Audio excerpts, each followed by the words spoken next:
5 virtues that protect you when everything falls apart. Imagine this. One morning you wake up and the life you've built seems to crumble in front of you. The job you thought was secure vanishes overnight. A loved one walks away, leaving silence where companionship once lived. The health you relied on betrays you with unexpected frailty. The world you thought was steady proves itself to be anything but. The ground shakes beneath your feet, and suddenly the pillars of your identity, career, relationships, possessions, turn to dust. What do you do when everything falls apart? Most people collapse along with their circumstances. They cry out in despair, they curse their fate, they beg fortune to return what it has taken. But here's the truth. Fortune doesn't answer. Life doesn't pause to console you. The storm will rage whether you scream against it or not. And yet, in this storm, there is something that cannot be touched. There is something within you that no loss, no betrayal, no sickness can ever steal. That is virtue. The Stoics, men like Epictetus, Seneca, and Marcus Aurelius, believed that virtue is the only true protection we possess in life. Not money, not titles, not health. Those things can be stolen in an instant. But virtue, courage, temperance, justice, wisdom, and faithfulness forms a shield that no external power can pierce. It does not crumble when fortune turns her back. It does not betray you when the world betrays you. When the storms of life rise and everything you once clung to is stripped away, you will discover something profound. Your safety was never in the things outside of you.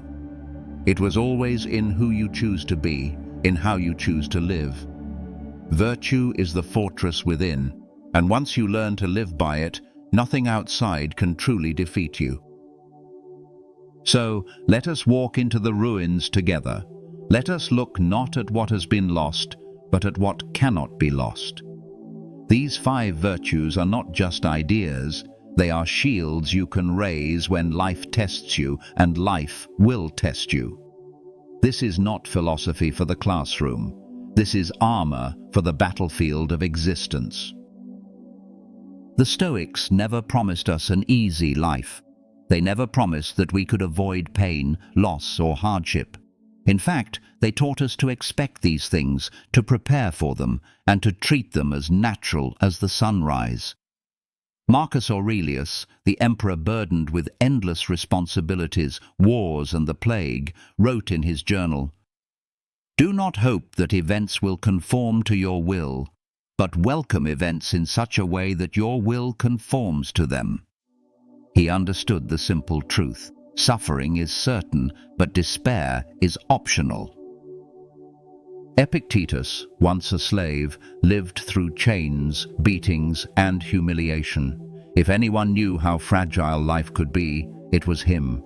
And yet, he taught that true freedom is not in possessions, not in circumstances, but in ruling yourself. "You may chain my leg," he once said, "but not even Zeus himself can conquer my will." This is the Stoic promise, that no matter how broken the world around you becomes, if you cultivate virtue within, you remain whole, you remain untouchable. The winds may strip your house bare, but the soul, grounded in courage, wisdom, temperance, justice, and faithfulness, cannot be moved.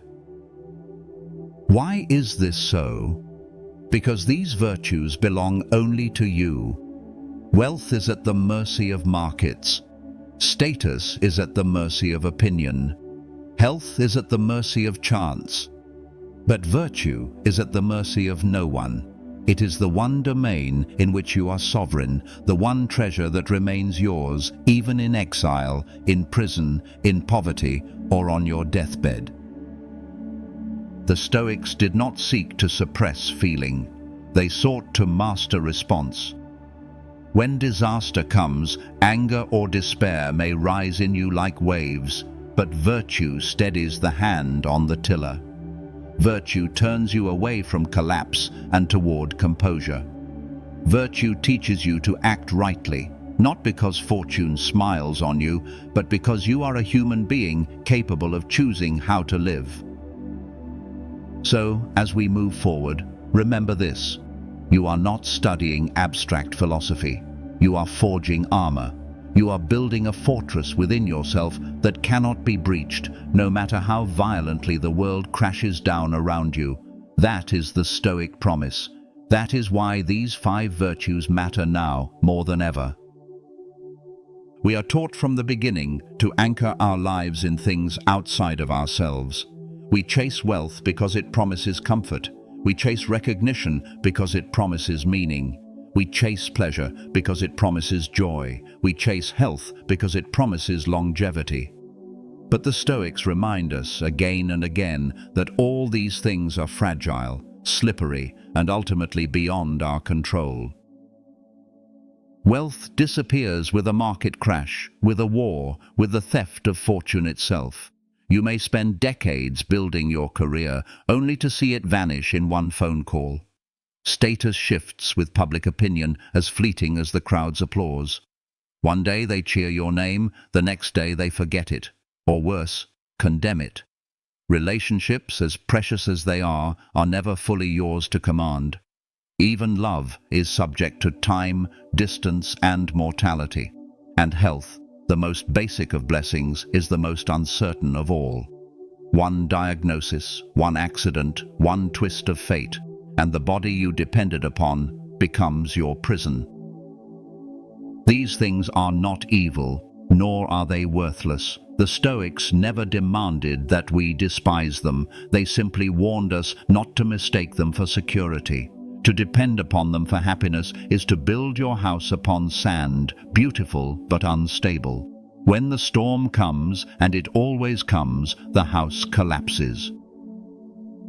Epictetus divided life into 2 realms, what is in our control and what is not. In our control are judgment, choice, action, and character. Outside of our control are wealth, health, reputation, and all external events. If we stake our peace on what belongs to fortune, we become fortune's slaves. If we stake our peace on what belongs to us, we become free. History offers countless examples. Kings stripped of their crowns, generals reduced to beggars, families shattered by war and famine. But in those same stories, we also find men and women who stood tall amidst ruin, not because they clung to what was lost, but because they lived from an inner fortress. The question is not whether your external world will fail you. It will. The question is whether you have built the virtues that stand when everything else collapses. And that is why we begin with courage, the first shield of the soul, the power to act rightly in the face of fear. Courage is not the absence of fear. Courage is the decision to act rightly even when fear surrounds you. The Stoics knew that life is not lived in safe harbor, but on stormy seas, where danger, uncertainty, and loss are constant companions. Without courage, the other virtues cannot breathe. Without courage, justice is silent, wisdom is paralyzed, and temperance is abandoned. Consider Marcus Aurelius. He did not spend his reign in ease or comfort. His empire was assaulted on all sides. Plague ravaged the cities. Enemies pressed against the borders. Betrayal seethed in politics. Yet in the midst of that storm, he wrote words not of despair, but of resilience. He reminded himself that every hardship was an opportunity to act according to nature, to practice virtue, to embody the role assigned to him by fate. That is courage, not the roar of the battlefield alone, but the quiet endurance of duty when the weight of the world bears down. Courage shows itself in many forms. Sometimes it is physical, the willingness to step into danger, to defend, to protect. But more often it is moral, to speak the truth when silence would be safer, to remain honest when lies would profit you, to rise each morning to face another day when despair tells you not to. When everything falls apart, fear presses upon you from every angle. fear of what has been lost, fear of what may come next, fear of failure, of humiliation, of pain. Without courage, you yield to that fear, and once fear rules you, your reason is chained. But with courage, fear becomes a signal, not a master. It tells you, here is where you must act, here is where you must hold fast. Think of Epictetus, once a slave. The man who owned him could chain his body, could strike him, could even break his leg. But courage gave Epictetus the ability to look at suffering and say, this may hurt my body, but it cannot harm my soul. The only thing that can harm me is my own cowardice, my own surrender to fear. That is why courage is a shield. It is the armor that allows you to stand tall when the world shakes beneath you. And courage is not reserved for emperors or philosophers. It is required of you in the ordinary battles of life, when illness strikes your family, when you lose your job, when you must walk into the unknown without certainty of the outcome. Courage whispers, take the step. Courage insists, stand your ground. Courage reminds you that fear is natural, but virtue is eternal. To live without courage is to live half alive, always retreating, always avoiding. To live with courage is to live fully, to embrace life's storms, and to say, though the world collapses, I will not collapse with it. When we think of courage, the mind often conjures images of soldiers charging into battle or martyrs standing defiantly before their accusers. Yet stoic courage is not confined to these grand, dramatic moments. Courage lives also in the quiet corners of daily life, where no audience applauds and no history records your choices. In truth, the courage that shapes our character most deeply is not the rare leap into danger, but the steady persistence of integrity in the ordinary. Consider the courage it takes to be honest in a world of deceit, to tell the truth when a lie could make you richer or safer, to admit fault when pride tells you to hide. That is courage, though no sword is drawn and no blood spilled. It is the courage to face consequences rather than betray your integrity. Think also of the courage to be vulnerable, to open your heart when past wounds urge you to close it, to forgive when bitterness would be easier, to love when the risk of loss is certain. This is no less heroic than the courage of the battlefield, for the heart often fears more than the body. There is also the courage of endurance, the courage to rise again after failure, to persist in the pursuit of good when the world offers only resistance. Every day, countless men and women wake up in hardship and yet keep moving forward. They do not make headlines, but they embody courage more profoundly than many who gain the spotlight. Epictetus urged his students to ask themselves in moments of fear or difficulty, what would a courageous man do now? What would a courageous woman choose? This simple question is a compass. It lifts us from paralysis into action. It shifts us from fear into resolve. Courage, in its essence, is not about the size of the danger, but about the steadfastness of the soul. Whether in the face of a tyrant or in the face of your own weakness, courage is the same. The refusal to surrender to fear, the commitment to act rightly even when the price is high. And without this quiet, constant courage, the other virtues wither, but with it they bloom, even in the harshest of seasons. If courage protects us against fear, temperance protects us against excess. Where courage keeps us standing in the storm, temperance keeps us balanced when fortune tempts us with pleasure, indulgence, or desperation. It is the art of moderation, the discipline of self-control, the mastery of desire. Seneca wrote that a man enslaved to his passions is more pitiful than a man in chains, for the prisoner may be freed by another, but the intemperate man is captive to himself. When everything falls apart, the temptation to escape into excess grows stronger. Some drown their sorrow in drink, others in food, others in distraction. Some grasp at wealth, thinking more will protect them. Some surrender to anger, lashing out to mask their pain. But temperance whispers, "Hold steady. Do not let the storm outside create a storm inside." Temperance is not denial. It is not the hatred of pleasure or the rejection of all comforts. It is proportion, knowing when enough is enough. It is eating to nourish, not to numb. It is working to contribute, not to boast. It is enjoying life's gifts without becoming dependent on them. In times of collapse, temperance becomes more vital than ever. Without it, fear drives us to hoard, to consume, to act without restraint. Societies crumble not only because of external forces, but because people abandon moderation for greed and panic. Temperance protects both the individual soul and the community from self-destruction. The Stoics often practiced voluntary discomfort to strengthen this virtue. Marcus Aurelius reminded himself that soft living weakens the mind. Epictetus urged his students to rehearse poverty, to eat simple food, to sleep on the floor, so that if hardship came, they would not collapse. These exercises were not punishment, but preparation. They taught the soul to be content with little, to resist the tyranny of appetite. When life is stable, temperance keeps you from wasting yourself in indulgence. When life falls apart, temperance keeps you from destroying yourself in despair.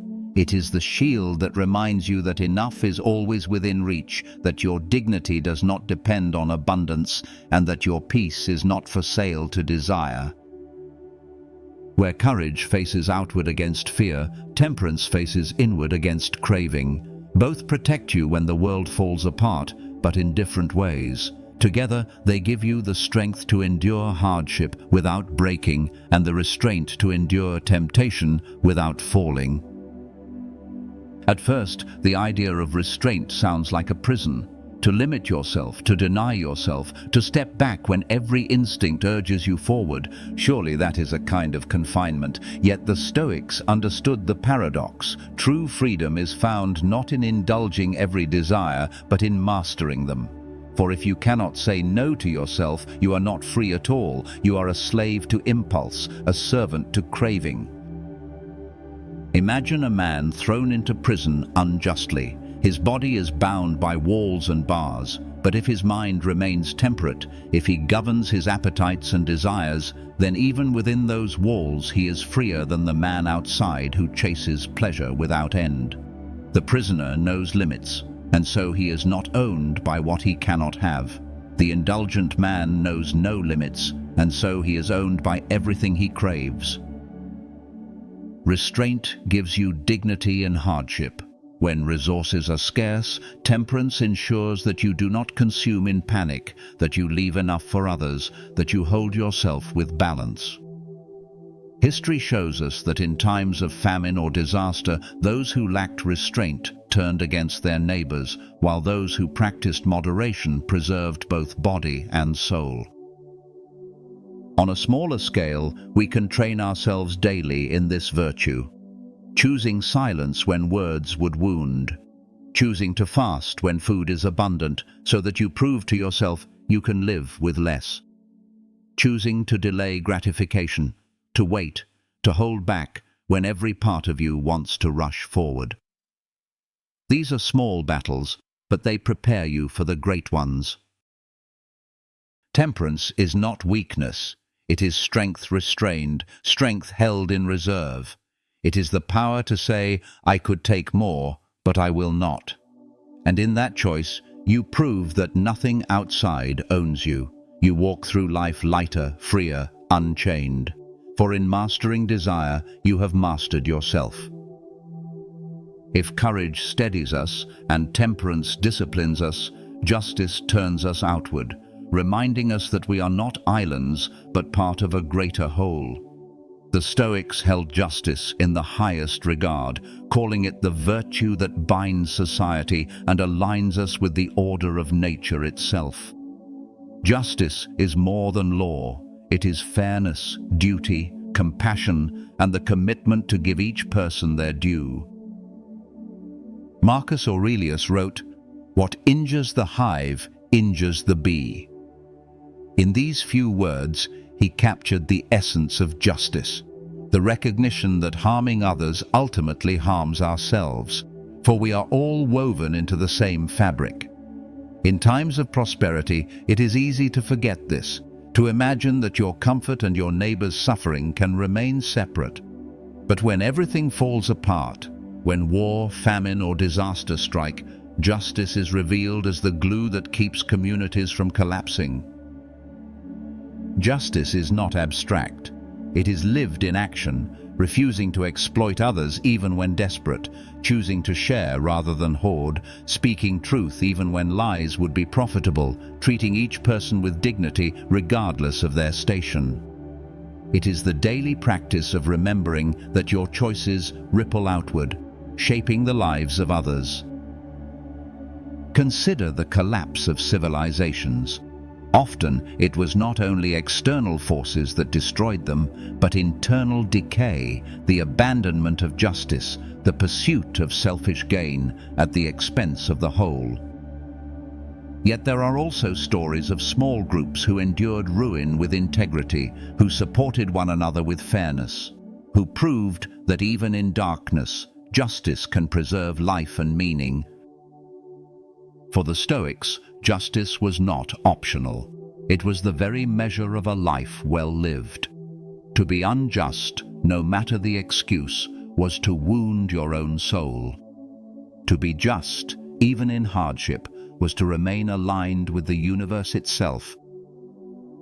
When everything falls apart, justice becomes the light by which others can still see. It ensures that suffering does not turn to cruelty, that fear does not turn to exploitation, that survival does not trample dignity. In the fortress of virtue, justice is the gate that opens outward, connecting your strength to the well-being of the world. It is easy to speak of justice when life is comfortable, when abundance surrounds you, when you are not pressed by fear or desperation. The true test of justice comes when the world is stripped bare, when resources are scarce, when your own survival feels threatened. In such times, the temptation to abandon fairness, to place yourself above others, to exploit weakness, grows strongest. Yet it is in precisely these moments that justice becomes most vital. Imagine a famine where food is scarce. The unjust man hoards and lets his neighbor starve. The just man, though equally afraid, shares what little he has, trusting that dignity and fairness are more valuable than another day of indulgence. History remembers the latter with respect, while the former lives on only in shame. Justice in hardship is also the refusal to take advantage of those who are weaker. In times of war, in times of social collapse, it is common for the strong to prey upon the vulnerable. The Stoic, however, sees such an act as self-destruction. To harm another unjustly is to wound your own soul. You may gain a loaf of bread or a momentary advantage, but you have lost what no man can replace: your integrity. Even in small ways, hardship tempts us to bend justice, to take credit when blame would be harder, to cut corners when honesty would cost us, to excuse cruelty because times are tough.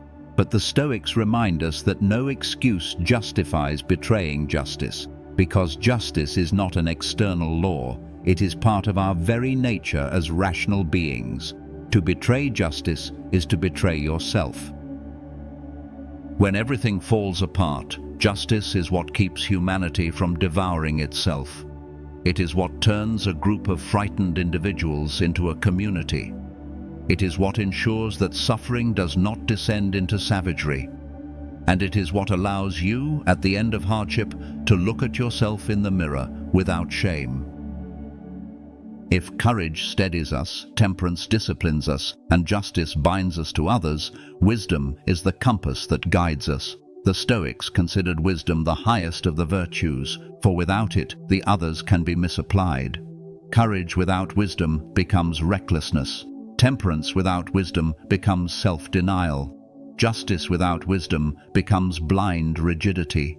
Wisdom ensures that all virtues serve the good rather than distort it. What is wisdom? For the Stoics, it is not mere knowledge, nor the collection of facts, nor clever argument. Wisdom is the understanding of what is truly good, what is truly bad, and what lies between. Good is virtue, bad is vice. Everything else, wealth, health, reputation, loss, misfortune, is indifferent. Not meaningless, but neutral, to be used well or poorly. Wisdom is the ability to see through the fog of appearances and recognize what truly matters. When everything falls apart, wisdom keeps you from mistaking shadows for substance. Others may panic at the loss of wealth, thinking life itself is over. Wisdom reminds you that wealth was never the source of life's meaning. Others may collapse in grief over reputation, imagining that public opinion defines them. Wisdom reminds you that your character is untouched by rumor or ridicule. Others may despair at hardship, believing suffering is the ultimate evil. Wisdom reminds you that suffering cannot corrupt the soul unless you let it. The founder of Stoicism, Zeno of Citium, knew this firsthand. Shipwrecked and left with nothing, he wandered into Athens with only the clothes on his back. Yet it was this loss that led him to philosophy, to the discovery of wisdom. Out of ruin came clarity, and out of clarity came a philosophy that has endured for centuries. Wisdom is not the denial of pain, but the discernment that pain does not equal ruin. It is not the rejection of fortune, but the recognition that fortune is never fully yours. It is not cold logic, but the warmth of perspective that steadies the heart. In darkness, men grasp at anything to guide them. Some cling to fear, some to rage, some to illusion. The Stoic clings to wisdom, the compass that always points true. It doesn't remove the storm, but it shows the way through it. And in that guidance, you discover not only survival, but peace. Wisdom begins with clarity. The world is full of appearances, and appearances are often deceptive. What looks like disaster may be the seed of growth. What looks like fortune may be the seed of ruin. The Stoics insisted that much of our suffering comes not from events themselves, but from the judgments we attach to them. To learn wisdom is to train the mind to see past appearances, to strip events of false labels, and to respond with calm discernment. Marcus Aurelius practiced this relentlessly. In his meditations, he would remind himself that things are often less dramatic than they appear. "You may call it a catastrophe," he wrote, "but in reality it is simply a change, a rearrangement of atoms." He would look at luxury and see wood, fabric, dye and labor, not magic, not glory, just simple materials. In this way, he robbed external things of their false power over him. Epictetus taught his students to pause whenever something appeared frightening or overwhelming, and to ask, "Is this within my control or not?" If it was within, then the proper response was action. If it was without, the proper response was acceptance. This clear division cut through confusion, saving the soul from needless turmoil. Learning to see clearly means questioning your first impressions. Pain arrives and the mind cries, "This is unbearable." But wisdom whispers, "Many have borne worse. Can you not endure a little?" Misfortune strikes and the mind cries, "This is the end." But wisdom whispers, "Life continues, and so can you." Praise arrives and the mind cries, "This makes me valuable." But wisdom whispers, "Your worth lies in virtue, not in applause." We sharpen this vision through practice. By journaling each day, we examine our reactions and strip away illusion. By rehearsing hardship in thought, we prepare to meet it with composure. By reminding ourselves that death is natural, that fortune is fickle, that suffering is temporary, we cut through fear's fog and see the road before us.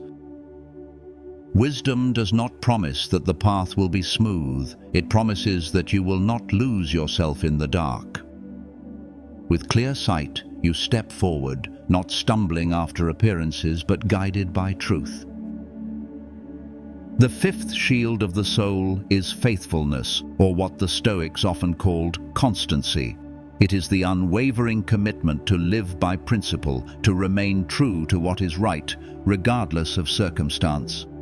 If courage is the power to act in the face of fear, and temperance the power to master desire, and justice the power to treat others rightly, and wisdom the power to see clearly, then faithfulness is the power to remain steady in all these virtues, never betraying them when the test comes. Epictetus spoke of this constancy often. If you want to be good, he said, first believe that you are bad. He meant that virtue requires daily work, constant vigilance, a refusal to let go of principle even when it is uncomfortable. To live faithfully is to treat your values as unbreakable, not negotiable, depending on circumstance. This kind of faithfulness is most visible when life is stripped bare. Anyone can be virtuous when it costs nothing. The true test comes when you stand to lose comfort, reputation, even life itself. The faithful man or woman does not change their course under pressure. They do not say, "I will be honest, but only when it is safe." They do not say, "I will be just, but only when it is profitable." They say, "I will live by virtue because it is right, and nothing else matters more." Marcus Aurelius modeled this in his journals, reminding himself to be the same man in palace and in camp, in triumph and in illness. He knew that to betray his principles for the sake of ease would be to betray himself. Constancy was his anchor against the shifting tides of fortune. Faithfulness also means loyalty to your duties, to your word, to your role in the larger order of life. The Stoics taught that each of us is part of a cosmic city, and each part must fulfill its role. To abandon your role is to weaken the whole. To fulfill it faithfully, even when hard, is to honor both yourself and the universe that gave you life. When everything falls apart, faithfulness is the rope that ties you to virtue. Without it, fear or desire or pressure will sweep you away. With it, you remain steady, the same in storm as in calm. For while fortune may strip you of everything else, it cannot take from you the choice to remain true. Philosophy without practice is little more than ornament. Faithfulness shows its power not in theory, but in the lived choices of those who hold firm when compromise would be easier. History is filled with such examples, both great and small, of men and women who chose to remain true even when falsehood or betrayal promised safety. Think of the soldier who stands his post though the battle is lost, not because he expects victory, but because his oath demands it. To him, faithfulness is not measured by outcome, but by duty. He may fall, but he falls with honor, and in that honor he finds a peace greater than life preserved at the cost of integrity. Consider also the exile who refuses to renounce truth for the sake of return. Many have been cast out from their homes, their careers, their communities, because they refuse to bend the knee to corruption or falsehood. In that moment of loss, the faithful soul may seem defeated. Yet in the quiet strength of conscience, they possess a treasure greater than any homeland, the knowledge that they remained themselves. Faithfulness is not limited to the dramatic. It is also seen in the ordinary.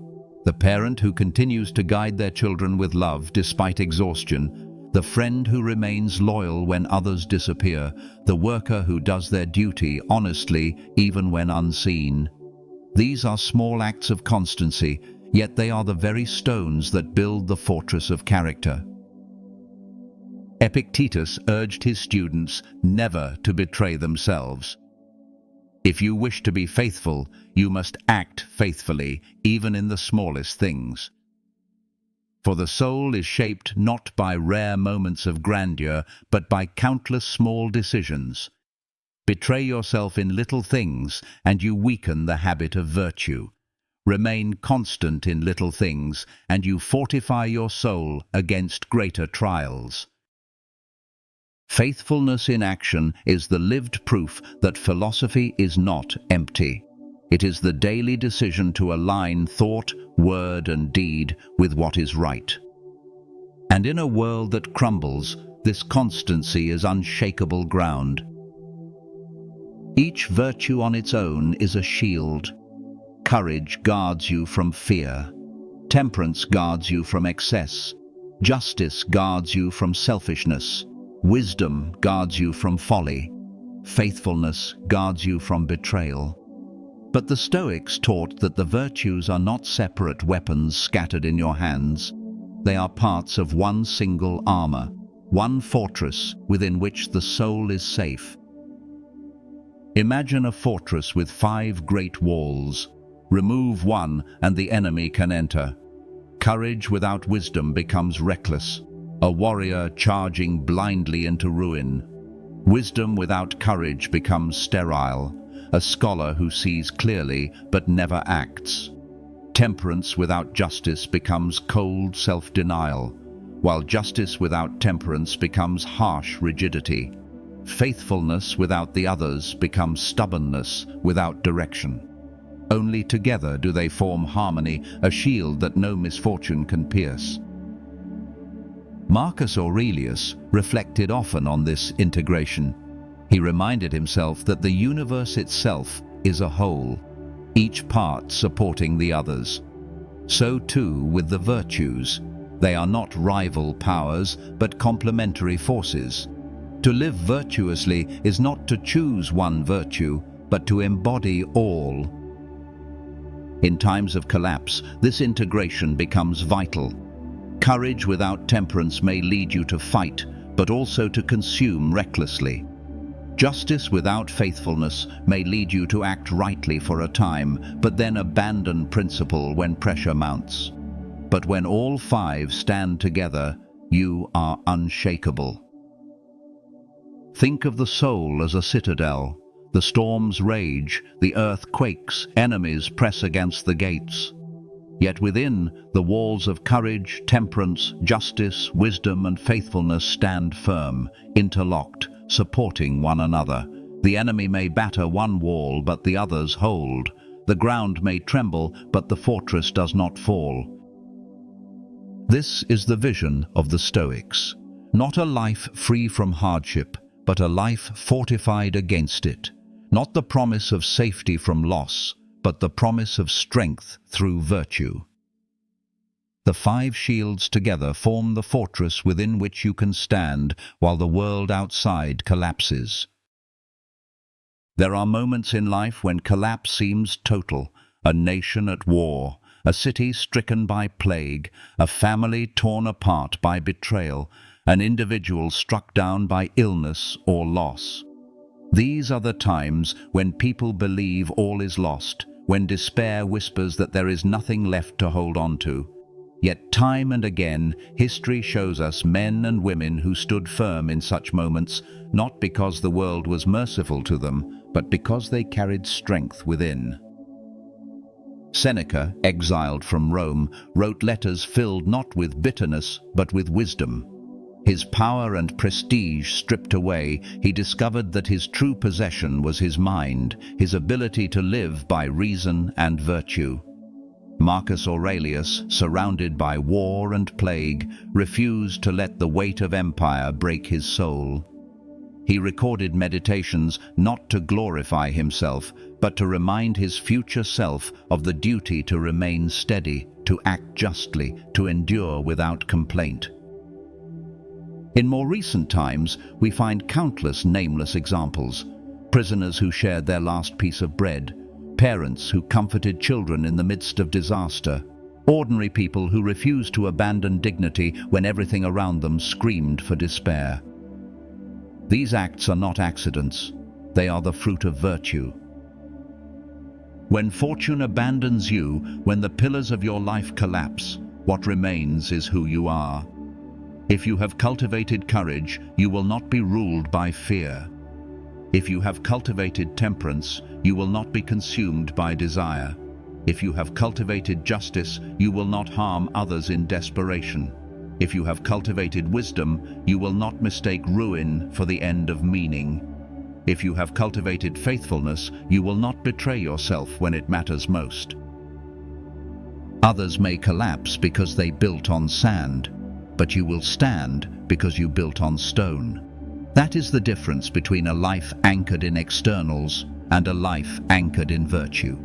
When everything falls apart, you do not fall apart with it. No soldier waits until the battle begins to learn how to fight. No sailor waits until the storm arrives to learn how to steer.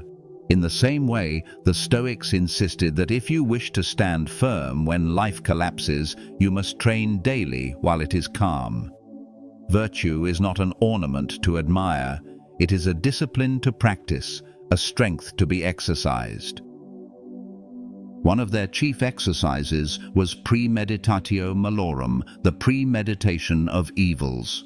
Each morning, Marcus Aurelius reminded himself that he would meet with selfish men, ungrateful men, deceitful men. By expecting difficulty, he was not caught off guard when it came. You too can practice this. Imagine loss, illness, betrayal, and remind yourself that these are part of life's natural order. This prepares the soul not to collapse in shock, but to endure with composure. Another practice was voluntary discomfort. Seneca would eat coarse bread and wear rough clothes, asking himself, "Is this what I feared?"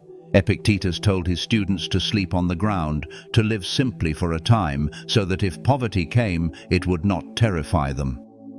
By practicing with less, they discovered that peace was not dependent on abundance. You can begin this by fasting, by reducing luxuries, by training the mind to live well with little. Journaling was also central. Each evening, Stoics examined their day. Where did I act with courage? Where did I fail in temperance? Where did I uphold justice? Where did I cloud my wisdom? Where did I remain faithful? In this reflection, virtue was strengthened not as theory, but as daily practice. These exercises are not punishments, they are preparations. Just as athletes train muscles before the contest, you train the soul before the crisis. When the crisis comes, and it will, you will not be surprised. You will not be unarmed. You will stand because you have practiced standing. To wait until the world collapses is too late. Begin now. Cultivate courage, temperance, justice, wisdom, and faithfulness each day in small ways. For in small acts, great strength is forged. And when the storm rises, you will discover that the fortress you have built within cannot be shaken. Though the Stoics did not pray to be spared from hardship, they often spoke as though addressing a higher order, a divine reason woven into the fabric of the universe. Their words carry the weight of prayer, not asking for ease, but for strength, not for safety, but for virtue. In this spirit, imagine the voice of a Stoic, standing in a world shaken by ruin, whispering a prayer not for deliverance, but for fortitude. Grant me courage that I may not shrink from fear, but walk through it with steady step. Teach me to see danger not as a curse, but as the proving ground of the soul. Let me not be paralyzed by what I cannot control, but act with resolve where my duty lies. Grant me temperance, that I may not drown in desire when sorrow comes. Teach me to need little, to remain content with what is at hand, to master hunger, thirst, longing, and grief. Let me not be swayed by the temptations of excess, but walk the narrow road of balance. Grant me justice, that I may not turn inward and forget my place among others. Teach me to remember that each life is tied to mine, that what harms the whole harms me. Let me not exploit or wound in my desperation, but give to others what is fair, and in so doing remain whole myself. Grant me wisdom, that I may see clearly when the world is clouded by illusion. Teach me to discern good from evil, virtue from vice, reality from appearance. Let me not be deceived by wealth or frightened by loss, but see things as they are and respond as reason directs. Grant me faithfulness, that I may remain constant in these virtues even when pressure mounts. Teach me to be the same in hardship as in ease, in obscurity as in honor, in loss as in plenty. Let me not betray my principles for the sake of comfort, but stand true even when standing alone. This is the Stoic's prayer, not that the storm may cease, but that the soul may endure, not that fortune may return, but that character may remain unbroken. In the ruins of the world, such a prayer is answered not by the gods, but by the one who chooses to live it. At the heart of Stoicism lies this truth. The world outside of you will rise and fall, but the fortress within you can stand forever. The walls of wealth will crumble. The towers of reputation will fall. The gates of health will be breached. But within, you can build something that no thief, no tyrant, no plague, no misfortune can touch. That fortress is virtue. Courage forms one wall, shielding you from fear's assault. Temperance forms another, defending against the siege of desire. Justice stands as the gate, opening rightly to others, refusing corruption. Wisdom rises as the watchtower, giving clarity in the fog of confusion, and faithfulness binds them all together, ensuring no wall collapses, no stone is abandoned. This fortress does not appear overnight. It is built brick by brick, choice by choice, act by act. Every time you resist fear, you lay a stone of courage. Every time you restrain desire, you lay a stone of temperance. Every time you act fairly, you lay a stone of justice. Every time you see clearly, you lay a stone of wisdom. Every time you remain true, you strengthen the mortar of faithfulness that holds the walls. Slowly, steadily, the citadel rises. The storms will come. The world will shake. Fortune will betray you. But when you have built this fortress, you will discover a power greater than fortune. You will discover that though the world outside collapses, you remain unbroken within. This is the great secret of the Stoics. Happiness is not granted by circumstance, but by character. Safety is not found in possessions, but in principles. Peace is not given by fortune, but by virtue. The fortress is within you, and it is enough. Now it is your turn. You have heard of the 5 virtues that protect you when everything falls apart. But hearing is not enough. Philosophy is not meant to sit on a shelf or glow on a screen. It is meant to be lived. So I ask you, which of these virtues calls to you most urgently right now? Is it courage because fear has been dictating your steps? Is it temperance because desire and indulgence have begun to master you? Is it justice because hardship tempts you to think only of yourself? Is it wisdom because confusion and appearances cloud your vision? Or is it faithfulness because you find yourself bending your principles when pressure rises? Choose one, begin there, write it down tonight. Ask yourself tomorrow morning, how can I live this virtue today? And when evening comes, ask again, did I remain true or did I falter? Where can I improve tomorrow? In these small, deliberate acts, you begin to build the fortress that nothing can topple. Share this journey with others. Speak of these virtues not as abstractions, but as tools, shields, living companions. Encourage your friends, your family, your community to cultivate them.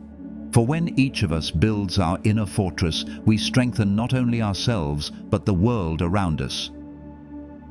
And if these words stirred something within you, stay with this path. Reflect, return, learn more, build daily. Subscribe if you wish to walk further with me, but more than that, subscribe to virtue itself.